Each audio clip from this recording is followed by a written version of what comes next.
Kahapon nasa Villamor Air Base kami para i-cover yung pagdating ni Carlos Yulo at yung iba pa mga medalist sa nakaraang 2024 Paris Olympics.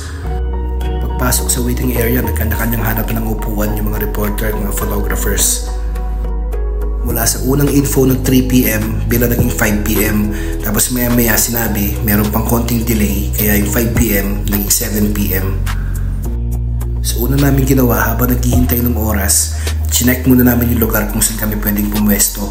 Meron silang dalawang hinandang pwesto, sa kaliwa at sa kanan. Mamili ka na lang daw sa dalawang riser na hinanda nila. Mahaba-haba ang hintayan kaya dapat marami kang baong pasensya. Yung iba sa waiting area lang nagmamonitor kung ano ang kalagay sa labas. At yung iba naman nakapwesto na. So nung malapit na ang oras, pinapwesto na kami sa riser. Napili ko is yung sa kanan. Nandiyan na yung pagpapalapit ng oras, i-test mo na yung mga gamit mo. I-test mo kung anong settings na gagamitin mo. Tignan mo kung maganda ba yung pwesto mo.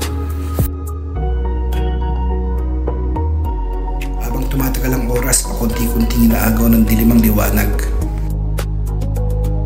Sinubukan ng Philippine Air Force na magdagdag ng ilaw pero hindi pa rin kakayanin kaya kailangan kong gamitin ang aking external flash. Maya-maya lang dumating ng eroplano at nung naghihintay kaming bumaba yung mga atleta, nagkanya-kanya na kaming pwesto at nagkanya-kanya na kaming paghahanda. At yung mga batang sasalubong na may mga hawak ng bandila, nagkanya-kanyang handa na rin. So anong magandang gawin sa ganitong klaseng coverage? Habang naghihintay ka na magsimula, subukan mo muna kung anong pinakamagandang settings ang pwede mong gawin.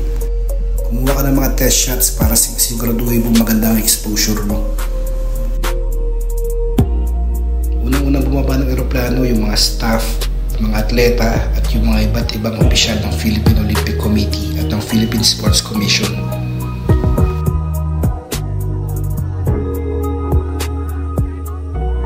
Makalipas ang ilang saglit, bumaba na ang mga Pinoy Olympians. Sa mga ganitong klaseng coverage, iisa lang ang pwesto mo.